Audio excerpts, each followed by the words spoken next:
ज्यादती की कर रहे कत्ल किया है? हाँ जी, उसने बोला होगा कि भाई मैं घर बताऊंगा या जैसे भी है, फिर उसके बाद उसने ये कत्ल कर दिया होगा बच्चा। हम तो यही कहना चाहेंगे सर, हमारा तो हक मिले और उसको जैसी हालत में वो बच्चे को मारा गया है ना, उसको जनाब जी ये सीसीडी को दिया जाए और उसको भी शूट किया जाए।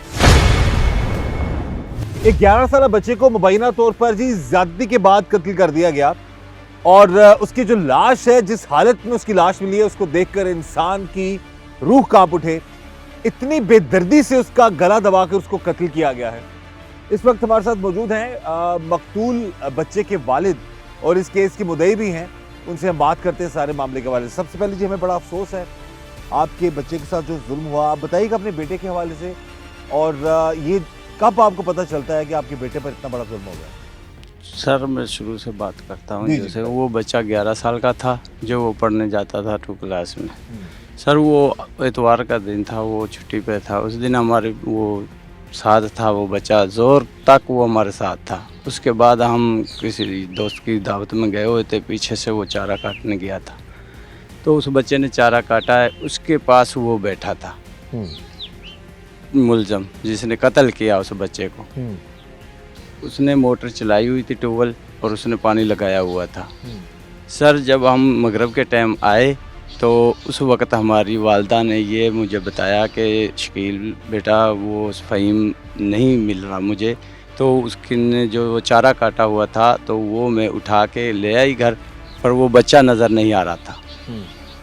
तो उसके बाद मैंने बोला अम्मी वो अपने दादू के साथ गांव गया होगा। तो फिर मैंने अम्मी ने बोला नहीं आप पता करें। मैंने कॉल की तो उधर उसके पास नहीं था। फिर उसके बाद मैंने अपने और दोस्त को कॉल की, उसके साथ भी नहीं था। फिर हमने उसके बाद ढूंढना शुरू किया। हम गांव गए, हमने मस्जिद में ऐलान भी किया, लेकिन हमें किसी ने कुछ नहीं बताया। उसके बाद जितने मेरे यार दोस्त थे, मेरे चाचा ताए के लड़के थे, वो सब मेरे साथ थे। वो आ गए, जो उसने ट्यूबवेल चलाया हुआ था उस ट्यूबवेल पर हम आ गए।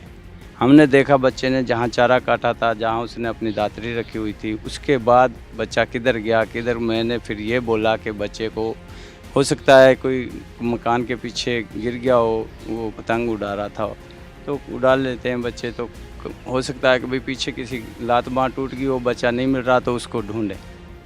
हमने उसको सब ने मिलकर ढूंढना शुरू किया। उसके बाद फिर नहीं मिला। फिर हमने ये सोचा कि हो सकता है कोई मकाई में ये जो फसलें खड़ी हैं तो इसमें हम कोई ढूंढ पाएँ। तो हमने सारे लड़कों ने 4 चुफेरे ढूंढना शुरू ये कर उसी दिन ही आप ढूंढ रहे थे? जी, उसी दिन ही ढूंढ रहे थे। उस वक्त तक आपने पुलिस को इत्तला नहीं की थी? नहीं की आप खुद से ढूंढ रहे थे? जी। अच्छा, फिर जब हमने ढूंढते वक्त वो हमें इस 1 एकड़ बंद पे हमें वो मिला, बच्चे की लाश आप लोग खुद ही मिल गई, फसल पे वो मिल गई। तो सर हमने उसके बाद वो उसकी लाश, वो बड़ा भाई था, किस हालत में उस वक्त? सर वो सीधा लुटाया हुआ था। अच्छा, लेटा हुआ था। हाँ जी, गर्दन यानी कि दबाकर उसको मार दिया गया। फिर वो सीधा लुटाया था, कहीं कत्ल और कहाँ किया था, और जगह पे लुटाया गया और जगह पे। तो आपने फिर उसके बाद पुलिस को इत्तला की? जी, उसके बाद हमने फिर पुलिस को इत्तला कर दी। एफआईआर में क्या आपने सर हमने तो वो नामालूम में वो किया था भी। हम ना तो हमारा किसी से झगड़ा था, ना किसी से लड़ाई थी, ना कोई हमारी किसी से कोई ऐसा मसला नहीं था, ना अदावत थी।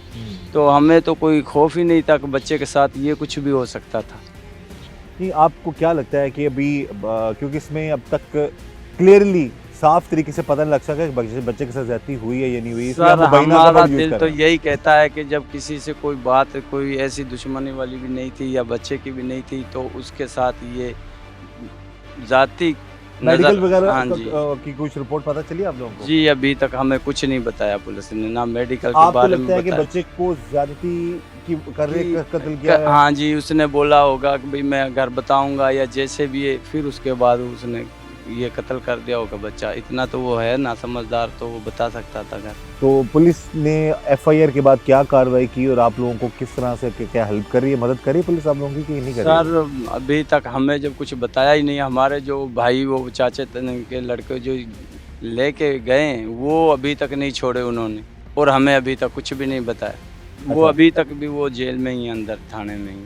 अच्छा, कत्ल का पता भी चल गया, कत्ल जिसने किया लड़के ने, और वो अकेला ही है। उसने ये बयान दिया कि मैं अकेला हूँ और मैंने ही अकेले ने कत्ल किया उसको, और मैंने ही अकेले नहीं हूँ, उसकी लाश इधर ला के पटकी है। इससे पहले कभी आपका बच्चा कुछ अरसे के लिए गायब हुआ हो, कभी कहीं इधर उधर गया हो? नहीं गया, सिर्फ वो स्कूल जाता था और स्कूल से वो बच्चों के साथ आ जाता था वापस। फिर यहाँ पे जो भी वो खेलता था, बच्चे खिलाता था, छोटे भाई हैं उसके, तो वो खिला लेता था। हमारे साथ खुद वो ट्यूबवेल तक चला जाता था, आ भी जाता था, छोटे मोटे काम भी करता था। तो अभी आखिरी बार आप थाने कब गए इस सारे मामले में? पुलिस से बात कब हुई? सर अभी तक मैं तो गया नहीं, ये मेरे चाचे के लड़के भी ये भी नहीं गया। हमने तो कॉल ही की थी। FIR आपने करवाई है? जी FIR, हाँ जी, हाँ जी। अब जब हम पोस्टमार्टम करवाने गए हैं, जब हम थाने में गए हैं, ठीक है, उस वक्त हमारी उसने वो पोस्टमार्टम की हमें वो FIR दी। आप आला अफसरान से क्या कहना चाहेंगे? आप उनको क्या अपील करना चाहेंगे इस सारे मामले के हवाले से? हम तो यही कहना चाहेंगे सर, हमारा तो हक मिले, और उसको जैसी हालत में वो बच्चे को मारा गया है ना, उसको जनाब जी ये CCD को दिया जाए और उसको भी शूट किया जाए। ये जी, ये ज़ाहिर है एक वालिद हैं बच्चे के, अल्लाह रहम करे जी। इतना बड़ा दुख किसी भी बाप को देख रहा ना नसीब हो, और वो यही कह रहे हैं जी कि इसकी तफ्तीश मेरिट पर हो, और जितना जल्दी हो सकता है कानून के मुताबिक इनको इंसाफ मिलना चाहिए। वो तो कह रहे हैं CCD को हवाले करें और फिर उसको जो भी, लेकिन CCD भी कोशिश यही करती है कि हम यही चाहते हैं कि जो मामलात सामने आते हैं जिसमें तफ्तीश मेरिट पर हो रही होती है, तो कानून के मुताबिक ही काम जो है वो CCD अपनी तरफ से कोशिश करती है करने के हवाले से। लेकिन हम यही चाहेंगे कि चाहे CCD इस केस को ले, चाहे जो रूटीन की पुलिस है वो इस केस को लेकर चले, मेरिट पर तफ्तीश हो और मेरिट पर उस जालिम को कानून के मुताबिक इबरत का निशान बनाया जाए, ताकि आइंदा कभी भी कोई किसी के बच्चे के साथ जुल्म ना कर सके। डिस्ट्रिक्ट कसूर में अब ये वाक़यात काफ़ी हद तक कम हुए हैं, लेकिन एक ज़माना था कि डिस्ट्रिक्ट कसूर में हर दूसरे तीसरे दिन मासूम बच्चों के साथ ज़्यादती कर देना, उनको कत्ल कर देना, इस तरह के मामलात बहुत बढ़ चुके थे। लेकिन उसके बाद काफ़ी हद तक चीज़ों को बेहतर करने की कोशिश की गई, और अब कहीं कहीं कुछ ऐसे वाक़यात देखने को मिलते हैं जिस तरह कि ये वाक़या है। इससे पहले भी इसी इलाके में मैंने एक प्रोग्राम किया था, उसमें भी एक बच्चे के साथ जुल्म हुआ, उसको कत्ल किया गया। लेकिन ये कि मुकम्मल तौर पर ये वाक़यात रुक नहीं पाए, तो हम यही चाहते हैं कि जहाँ जहाँ पर भी ऐसे दरिंदे मौजूद हैं जो मासूम बच्चों की ज़िंदगियों को बर्बाद करते हैं, उनको कत्ल कर देते हैं, उनके साथ ज़्यादती करने की कोशिश करते हैं या ज़्यादती कर देते हैं, ऐसे ज़ालिमों को कानून के मुताबिक इबरत का निशान बनाना चाहिए। इस दुआ के साथ कि अल्लाह ताला हम सब पर रहम करम और फजल फरमाए, अल्लाह ताला हमें हर तरह और हर किसी के शर से बचाए। मुझे इजाज़त दीजिएगा। अल्लाह हाफ़िज़।